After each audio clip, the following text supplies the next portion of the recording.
bagaimana memilih jajanan sehatnya gitu ya. Nanti akan saya bahas mengenai jajanan sehat ini. Mungkin bisa di next. Nggih, niki contoh mawon nggih. Biasanya kita sehari-hari niku jajanan pasar. Biasanya dapat di pasar, dapat di toko roti, dapat juga mungkin acara-acara gini dapat jajan nggih. Ini contoh yang jajanan biasa dimakan sama orang Indonesia umumnya nggih. Terus suka bertanya-tanya, ini sebenarnya jajannya sehat apa mboten? Kan ini jajanan tradisional nggih. Nggak ada pengawetnya, bikin sendiri di rumah. Ini termasuk sehat apa mboten gitu nggih. Nanti bisa di next. Nih, sebelum mengetahui apa itu jajanan sehat, bagaimana memilih jajanan sehat, kita harus tahu bagaimana cara pola makan yang baik dan sehat terlebih dahulu nggih. Nah, di sini itu ada tulisan isi piringku. Nah, isi piringku ini apa? Dulu kalau saya kecil itu yang tren adalah 4 sehat 5 sempurna. 4 sehat 5 sempurna niku sampun boten kepake nggih. Sekarang itu ada yang baru Bu, namanya adalah isi piringku. Isi piringku itu apa? Jadi isi piringku itu adalah program dari kementerian untuk mempromosikan nggih. Bagaimana cara memilih makanan untuk sehari-hari.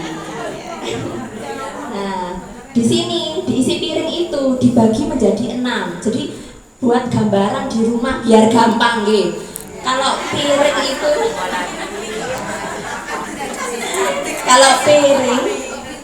kalau piring diisi penuh dibagi 6, itu isinya apa aja?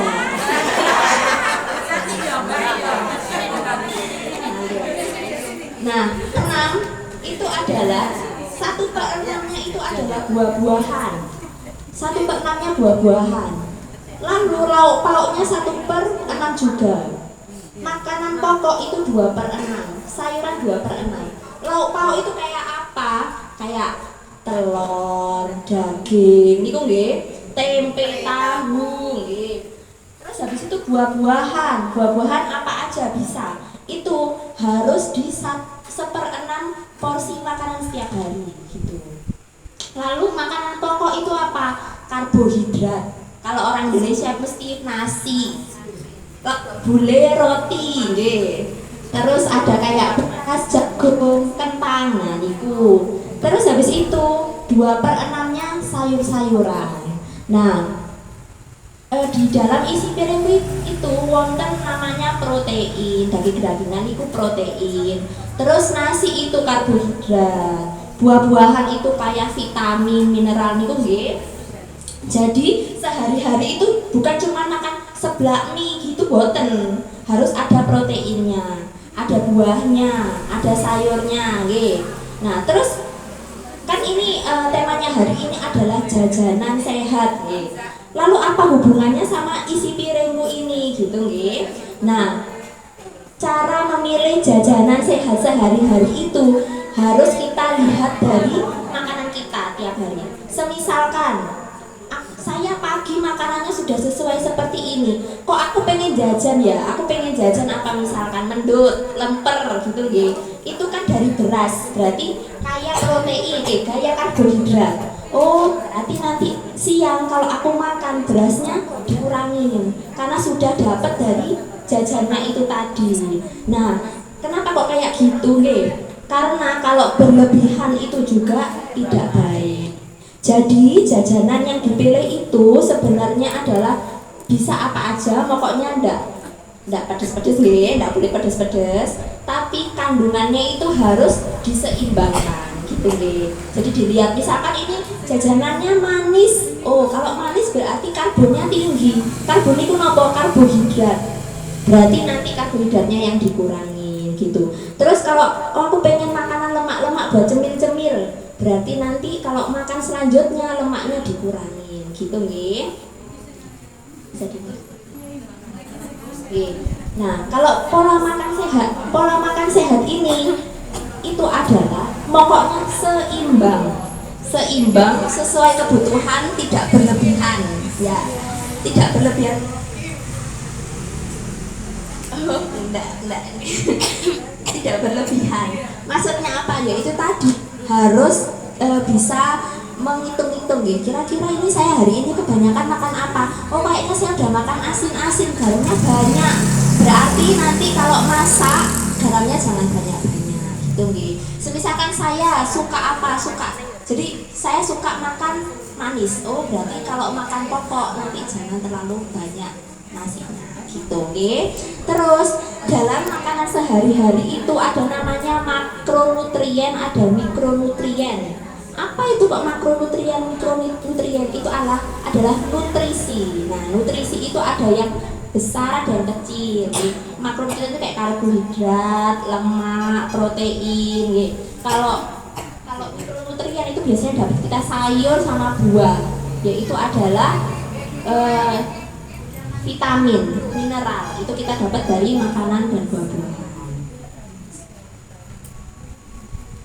Nah, lalu tadi sempat saya mendengar makanan seblak gitu nggih. Seblak itu karena dia itu merupakan makanan olahan. Makanan olahan. Kok kenapa olahan? Isinya itu frozen food yang dimasak nggih. Itu namanya makanan olahan. Itu harus dihindari. Boleh kalau lagi pengen ya, tapi tidak sering-sering gitu nggih. Nah, makanan olahan itu apa? Makanan olahan itu adalah makanan yang sudah diubah wujudnya menjadi lain. Jadi sudah diolah gitu nggih. Nah, kalau kayak gitu saya tiap hari masak juga ngubah bentuk makanan dong gitu ya.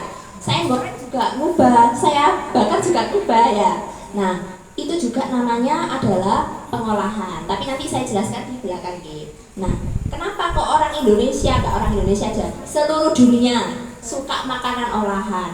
Murah, terjangkau, gampang.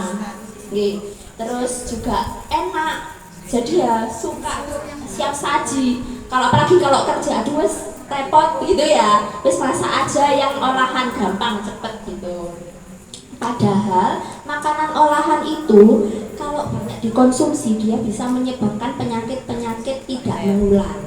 Penyakit tidak menular itu bukan kayak batuk, pilek itu bukan gitu, tapi penyakit yang sekarang nggak kerasa, nanti kalau sudah tua kerasa, kayak darah tinggi, diabetes, penyakit ginjal, itu nggih. Nah, terus habis itu karena kenapa? Karena makanan olahan itu biasanya diawetkan, diasapi, masuk pabrik nggih. Masuk pabrik itu biar dia bisa tahan lama itu pakai pengawet, pakai pemanis. Nah, niku adalah makanan yang tidak sehat seperti itu. Mungkin kita hidup di masa ini itu rasanya enak, efektif gitu nggih. Tapi tidak boleh dalam jangka banyak. Misalkan setiap hari makan itu terus enggak boleh. Bisa. Nah, terus tadi kan setiap hari saya juga masak mengubah makanan dong gitu ya. Itu namanya juga mengolah. Tapi ternyata makanan olahan itu ada levelnya, Bu. Levelnya adalah ini, ada 4 level, 4 grup. Nah, makanan yang cuman misalkan hari ini kita masak, hari ini dihabiskan, itu namanya adalah makanan yang tidak diproses atau kalau diproses pun dikit minimal gitu. Jadi resiko untuk jadi penyakitnya itu lebih sedikit dibandingkan yang ini ultra processed food atau diproses terlalu berlebihan gitu. Nah, jadi ada 4. Yang pertama minimal diproses. Lalu yang kedua bahannya yang diproses kayak garam, gula, minyak-minyakan itu kan tetap diproses nih, tapi masih dalam batas wajar seperti itu. Lalu ada namanya processed food yang kayak keju, pizza. Jadi dia diproses tapi pakai jangkanya lebih lama. Kayak keju itu kan awet ya, keju gitu. Tapi keju itu bukan kalengan. Nah, kalau kalengan itu masuknya ultra processed food. Lah kalau cemil-cemil jajan Indomaret, Alfamart, ibu tarik ya. Ya, itu namanya ultra processed food, ciki-cikian. Nah, itu yang kurang baik ya. Jadi memang kalau kita sering dibilang jajanan pasar lebih sehat daripada yang ada di toko-toko itu gitu ya ada benarnya, tapi juga tidak sepenuhnya benar karena kandungannya juga harus disesuaikan dengan kondisi masing-masing seperti itu. Nah, terus kalau ultra processed food itu harus diminimalisir. Kayak seblak tadi, sesekali boleh, sebulan sekali atau ya dua kali kalau pengen banget, tapi kalau bisa dihindari ya dihindari seperti itu. Lalu gimana dong kalau nanti saya nggak melakukan hal-hal itu gitu ya, saya tetap pengen jajan kok enak gitu, masih muda, masih nggak apa-apa gitu ya. Nah itu nanti bakal menyebabkan sindroma metabolik. Sindroma metabolik itu apa? Ringkesnya kayak sekarang darah tinggi, gula darahnya tinggi, tensinya tinggi, obesitas, terus lemak di dalam darahnya tinggi. Nah itu yang menyebabkan sindroma metabolik. Mungkin sekilas kelihatan tensinya cuma tinggi, emang sudah waktu usianya gitu ya. Nah tapi kalau tidak diobati atau tidak dikontrol itu bisa menyebabkan penyakit lain yang lebih parah. Seperti kalau di Indonesia itu sekarang yang banyak terjadi di usia muda, padahal harusnya penyakit itu nggak di usia muda, itu adalah penyakit ginjal kronis. Nah terus jadi kalau sebenarnya bisa dilihat itu sekarang itu penyakit metabolik itu meningkat, jadinya penyakit ginjal itu juga meningkat. Nah padahal awal mulanya itu hanyalah sepele, pengen makan enak aja gitu ya, pengen makan asin, garam tapi berlebihan, itu jadinya ternyata pas tua tekanan darah. Jadi semakin, bukan semua orang ya bisa, bukan semua orang hal ini terjadi, tapi kan kita tidak tahu nanti yang menjadi penyakit itu apa. Jadi makanya itu kita harus memilih sedini mungkin apa yang kita makan, harus bisa memperhitungkan, oh ternyata saya nyemilnya hari ini kok banyaknya ini, berarti saya harus ngurangi gitu ya. Lalu selanjutnya mungkin ini saya kasih kilasan dikit mengenai penyakit ginjal kronis nih. Jadi penyakit ginjal kronis itu apa sih gitu? Namanya penyakit ginjal kronis itu berarti sudah lama, proses penyakitnya lama. Nah, jadi ada perubahan di ginjalnya. Perubahan di ginjalnya itu permanen, minimal 3 bulan. Jadi 3 bulan udah nggak membaik, wes udah penyakit ginjal kronis gitu nggih. Nah, terus habis itu penyakit ginjal kronis itu emang kenapa kalau udah kena gitu ya? Jadi ginjal itu kan, jadi ini ada hubungannya sama yang kita makan dan kita minum setiap hari. Jadi kita makan, minum tiap hari itu zat-zat sisanya yang ada di darah, racun-racunnya itu harusnya keluar lewat urin. Urin itu pipis nih. Nah, urin itu kok bisa terbentuk, itu yang bentuk adalah ginjal. Jadi kalau misalkan ginjalnya rusak, urinnya nggak bisa keluar, racunnya di dalam tubuh nggak bisa keluar, terus zat-zat sisa metabolisme juga nggak bisa keluar. Akhirnya apa? Racunnya semua ada di tubuh. Kalau kayak gitu akhirnya tubuhnya sakit, bengkak, sesek, cairannya di mana-mana gitu nggih. Terus nanti malah merembet ke penyakit lainnya kayak gitu. Nah, selain jadi penyakit ginjal kronis ini bisa terjadi karena sindrom metaboliknya tadi tidak dikontrol. Kalaupun sekarang job saya sekarang itu tensinya udah kadung tinggi atau gula darahnya kadung tinggi, gimana? Ya udah nggak apa-apa. Yang penting adalah mencegah supaya dia tidak jadi penyakit ginjal kronis. Kalau sekarang darah tinggi, ya udah biar berhenti di darah tingginya aja. Kalau sekarang diabetes, gula darahnya tinggi, ya udah biar di gula darahnya aja berhentinya, nggak sampai ke penyakit lainnya. Gimana caranya mencegah itu? Kontrol, biar minum obat. Karena penyakit-penyakit sindrom metabolik itu bukan berarti kalau sudah turun udah gak usah minum obat kayak batuk ya. Tapi itu harus diminum terus-terus gitu. Nah, diminum terus-terusan itu bukan berarti sepanjang sampai tua ya. Jadi biasanya obatnya itu akan ditambah lama tambah dikecilkan gitu kalau terkontrol. Nah, ini bisa dilihat ya. Jadi penyakit ginjal kronis itu di dunia itu nomor 9. Nomor 9 itu kan berarti bisa menyebabkan kematian karena sampai bikin nomor 9 di seluruh dunia gitu. Nah, di Indonesia sendiri 2 dari 1000 orang itu mengalami penyakit ginjal kronis. Nah, penyakit ginjal kronis itu biasanya tidak diketahui, nggak seberapa kerasa. Terus tiba-tiba pas sakit di lab, kok jelek labnya. Nah, itu biasanya baru ketahuan. Nah, terus habis itu bisa dilihat juga BPJS itu ternyata 2,4 triliun cuma buat ngobati penyakit ginjal kronis. Kan lebih baik kita mencegah daripada mengobati. Nah, ini tadi ya, jadi fungsi ginjal ini mengeluarkan sisa produk dari tubuh, menjaga keseimbangan cairan, mengatur tekanan darah, keseimbangan asam basa. Kalau rusak ya udah ini nggak bisa. Cairan tubuhnya di dalam tubuh makanya bengkak-bengkak. Terus sisa produknya juga nggak bisa keluar. Akhirnya tubuhnya nggak enak. Tekanan darahnya tinggi terus. Ya soalnya yang ngatur rusak. Ya gimana mau bisa kembali normal gitu. Jadi gitu. Nah, terus gimana cedok biar caranya saya nggak sampai kena penyakit ginjal kronis? Nah, untuk orang yang normal, ginjalnya normal, setidaknya itu minum 8 gelas per hari.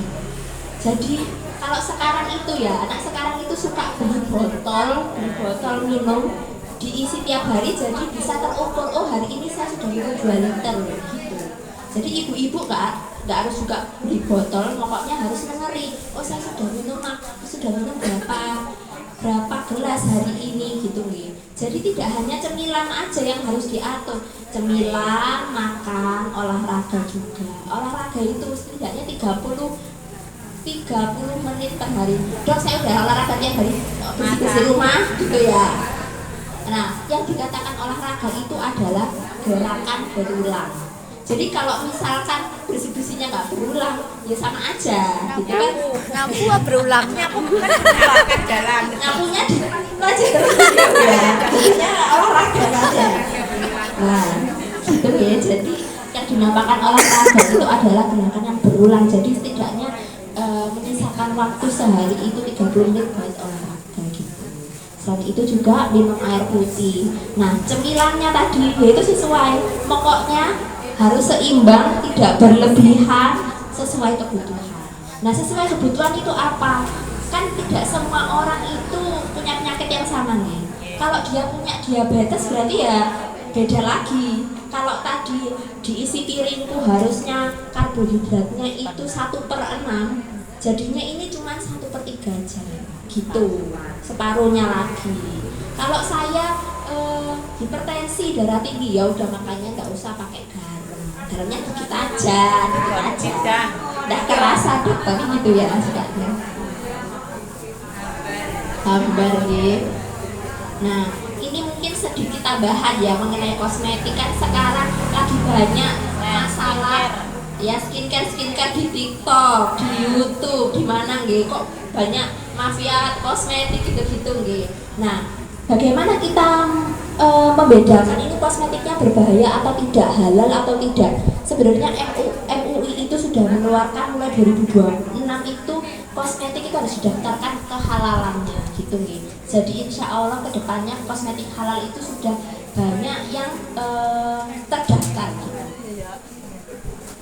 Nah, sebenarnya Indonesia sendiri itu sudah ada badannya, BPOM namanya. BPOM ini badan untuk menseleksi kosmetik ini bisa dipakai apa enggak sama manusia gitu ya. Maksudnya apa? Kalau masalahnya gini ya, untuk ibu-ibu dan perempuan seperti saya setiap hari pasti pakai kosmetik, minimal bedak gitu ya, atau pelembab gitu nih, atau sunscreen. Nah, sunscreen itu harus ya Bu dipakai. Nah, kalau kayak gitu kan tiap hari paparan. Kalau misalkan dia tidak layak, lama kelamaan itu akan menyebabkan banyak hal. Yang paling sering itu adalah dia berefeknya itu tetragenik. Tetragenik ini apa sih, bahasa apa sih tetragenik itu? Adalah menyebabkan kanker. Jadi kebanyakan senyawa ya atau gini, bahan kosmetik yang tidak diperbolehkan itu ternyata bisa menyebabkan kanker pas tua gitu, kanker kulit gitu. Nah, ini ada beberapa bahan kayak merkuri, hidrokinon, asam retinoat, dexamethasone dan lain-lain. Pasti saya juga nggak tahu ya itu kayak bentuknya gimana, nggak tahu. Cuman biasanya kan ada di cepuannya itu ya. Bahan ini itu sebenarnya adalah beberapa itu bisa digunakan sebagai obat. Obat itu kan ada jangka waktunya, 1 minggu dipakai gitu ya, cuma 3 hari dipakai. Nah kalau sekarang dipakainya 1 tahun lah yo, kulitnya rusak gitu. Nah jadi beberapa itu memang ada yang iritan, ada beberapa yang obat tidak digunakan jangka waktu lama gitu.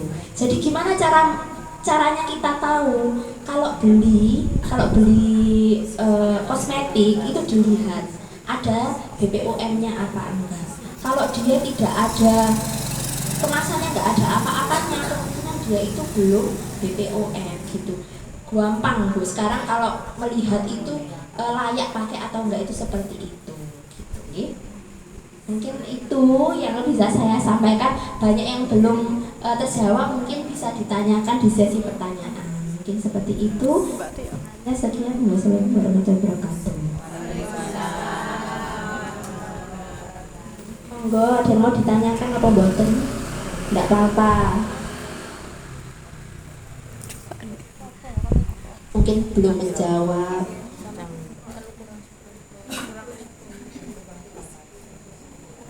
Gejala dari itu apa ginjal tadi? Oh iya. Gejalanya apa? Iya. Jadi kalau penyakit ginjal itu tadi, jadi penyakit ginjal itu ada beberapa stadium Bu. Dari stadium yang gampangnya stadium ringan sampai yang berat gitu ya. Nah, stadium berat sampai ringan ini kalau misalkan dia masih ringan-ringan kadang itu tidak diketahui ya, karena gejalanya tidak seberapa muncul. Cuman yang paling banyak adalah bengkak. Kenapa kok bengkak? Cairannya itu nggak bisa keluar dari tubuh.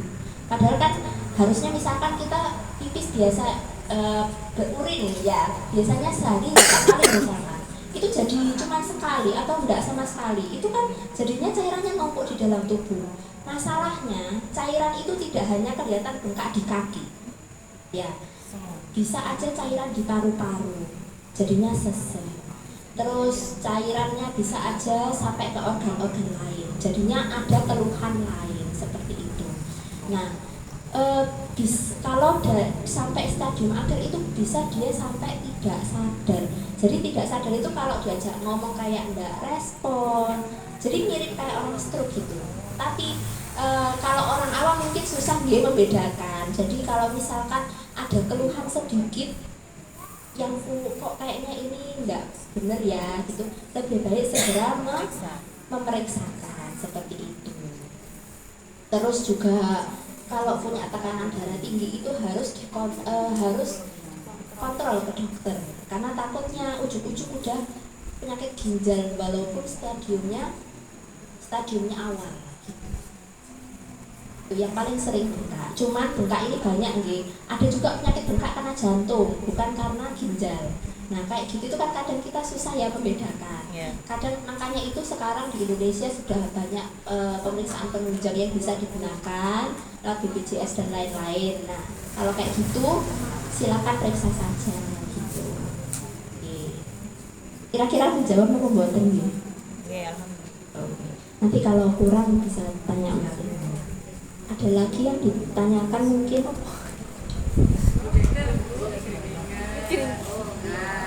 Kolesterol apa itu yang? Jadi kalau Gringgiler itu lebih ke saraf. Kenapa kok lebih ke saraf? Jadi saraf kita itu kan bisa merasakan, oh ini panas ya, ini dingin, ini nyeri. ini tanganku berubah posisi, itu yang mengetahui itu saraf.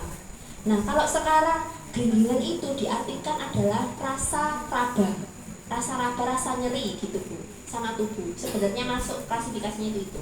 Jadi kalau ada genggingan, itu saraf tepinya itu ada yang bermasalah. Genggingan itu kenapa kok bisa kayak gitu ya? Kenapa kok tiba-tiba sarafnya bermasalah? Bisa aja punya riwayat diabetes yang tidak diketahui. Kenapa sih kok KB diabetes, semuanya kok diabetes moro-moro sakit lainnya gitu ya. Jadi kalau diabetes atau darah tinggi ada proses radang di dalam tubuh yang kita tidak ketahui. Proses radang itu kemana-mana, bisa ke saraf, jadinya komplikasi. Genggingan itu bisa juga komplikasinya diabetes, atau semata-mata ya cuma sarafnya aja yang bermasalah gitu. Kadang saraf itu juga ada proses degeneratif itu semakin tua saraf itu juga tidak sama ya Bu, kayak waktu masih muda. Jadi dia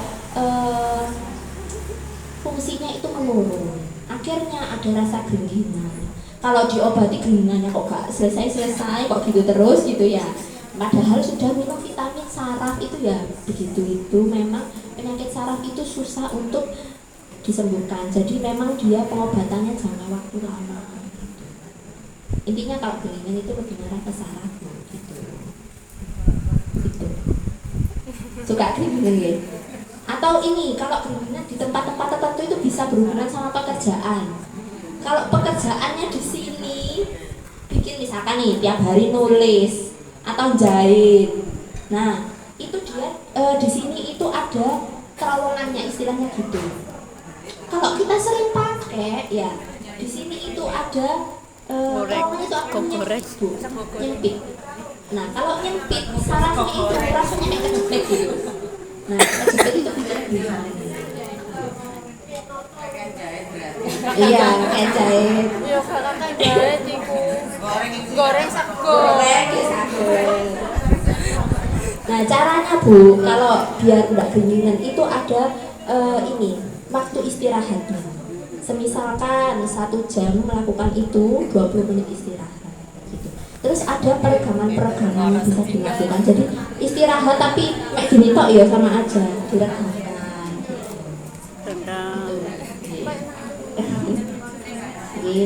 Konten malih mungkin enggak topik ini juga enggak apa-apa. Kalau dibiarkan enggak bahaya. Yang genggingan. Iya. Kalau genggingan itu jadi saraf itu ada tepi, ada pusat, intinya gitu. Kalau tepi itu ya yang asalnya di tepi-tepi aja. Kalau pusat itu kayak otak, terus belakang itu pusat. Nah, kalau misalkan genggingannya cuma di kaki, tangan, itu kalau dibiarkan ya lama-lama jadinya baal itu apa ya, tebel. Nggak istilahnya gini, kita punya kabelnya itu udah mulai apa ya, robek, tapi kita nggak ngapa-ngapain, otomatis tambah lama tambah robek. Tapi kalau semisalkan kita pelihara entah dilakban, entah diganti, entah gimana kan ya, otomatis kan dia keadaannya antara tetap seperti itu atau dia membaik. Jadi kan lebih baik kita menjaga itu daripada semakin buruk gitu.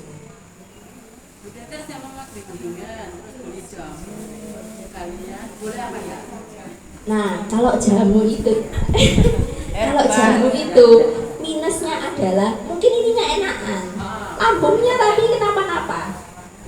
Kenapa kok kayak gitu? Jadi jamu itu kan dari tumbuh-tumbuhan nih. Tumbuh-tumbuhan yang diolah. Nah, kadang itu tumbuh-tumbuhan yang diolah itu ada senyawa-senyawa yang tidak kita ketahui. Nah, kebanyakan itu steroid.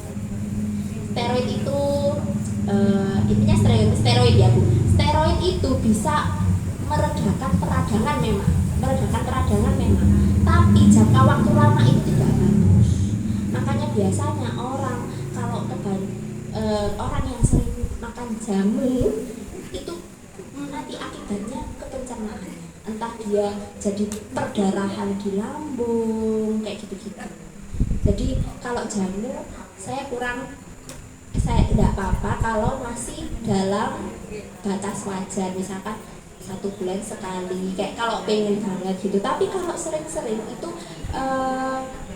efek jangka panjangnya lebih parah gitu. Jadi lebih baik jangan. Karena ada senyawa-senyawa yang kita tidak tahu, kecuali kalau kita beli sesuatu ya, karena ada komposisinya tuh Bu, ketahuan oh komposisinya ini A B C D E gitu, terus kita oh ini aman. Tapi kalau jamu kan bikin sendiri nggak tahu apa yang ada di dalam itu.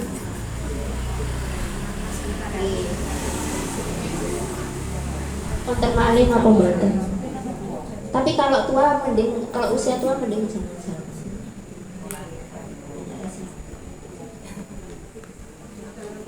Oke.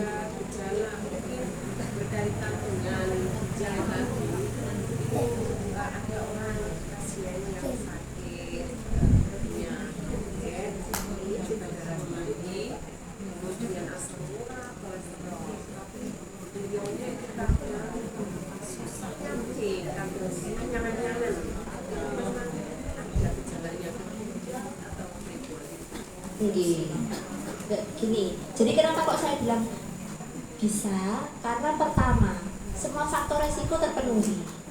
Diabetes, darah tinggi, asam urat, terus kolesterol.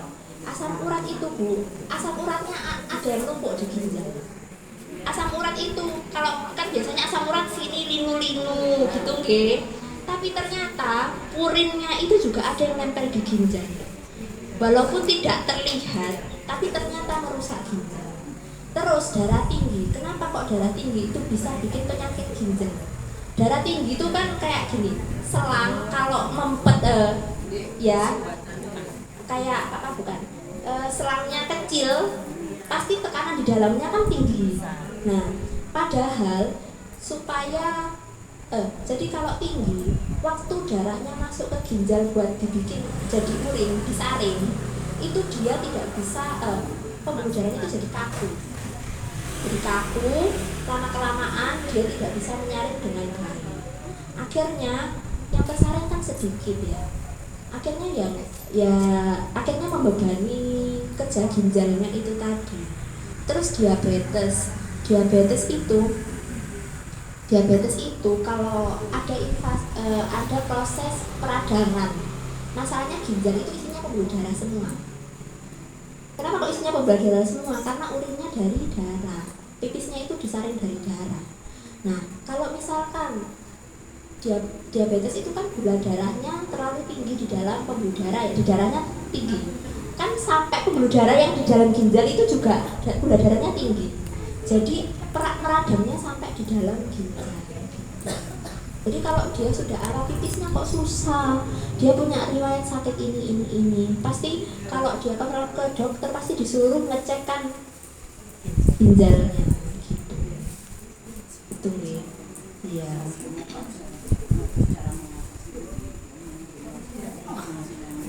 Nah, kalau sudah kayak gitu beda lagi, bukan minumnya 8 kali per hari. Nah, kalau orang ginjalnya itu sudah istilahnya sudah mulai rusak itu tidak boleh minum banyak-banyak. Karena cairannya nggak bisa keluar. Otomatis nanti cairannya malah membebani tubuhnya. Jadi ada takarannya sendiri. Oh, orangnya sakitnya segini, berarti minumnya hanya boleh segini gitu. Dan yang bisa mungkin yang kita berikan biasanya adalah obat-obat. Temale, monggo. Nggih. Iya.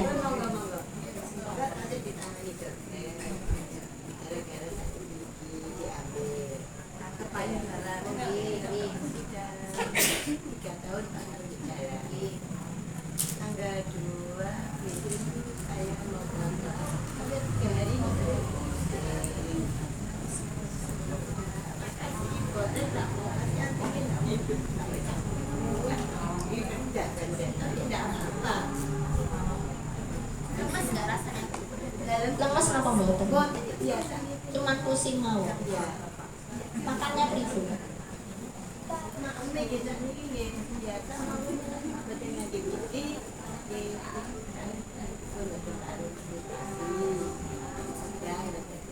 Makannya susah apa mboten?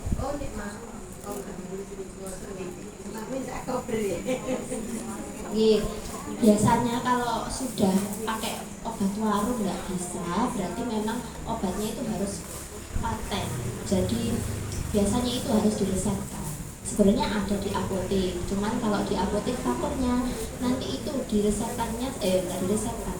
Kalau langsung ke apotek dulu takutnya sebenarnya penyakitnya ibu itu tidak ada hubungannya sama riwayat sakitnya, gitu istilahnya gitu. Karena kalau pusing itu lebih ke saraf gitu bu. Nih, kalau penyakit yang dulu itu kan lebih karena kankernya ya. Nah, kalau kayak gitu sebenarnya ada obatnya, tapi saya menyarankan tetap obatnya diresepi karena bukannya apa-apa bu. Kadang itu kalau langsung ke apotek bilang saya mau obat pusing, ya itu dikasihnya itu bukan satu macam, banyak, dan yang lainnya ternyata itu nggak kepake. Harusnya itu sebenarnya nggak perlu dikasih itu. Jadi kadang itu ada obat yang nggak perlu jadi dikasih gitu. Jadi baiknya adalah kontrol aja, nanti ada obatnya memang untuk hanya pusingnya saja. Mungkin tanggal 2 sekarang tanggal 2. Tapi kalau misalkan nggak kuat sampai muntah sampai mual gitu. Cuma ya pusing gitu ya. Biasa.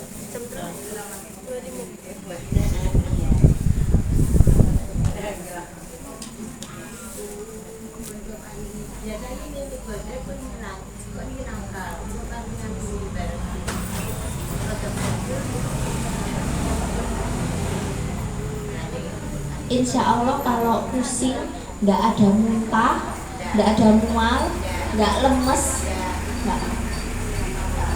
Insya Allah nih. Kalau biasanya kalau ada, kan biasanya itu yang sering pusing sampai mual muntah sampai ada lemes itu ke arah stroke itu boten nggih. Tapi ini kalau selama tidak muntah insya Allah.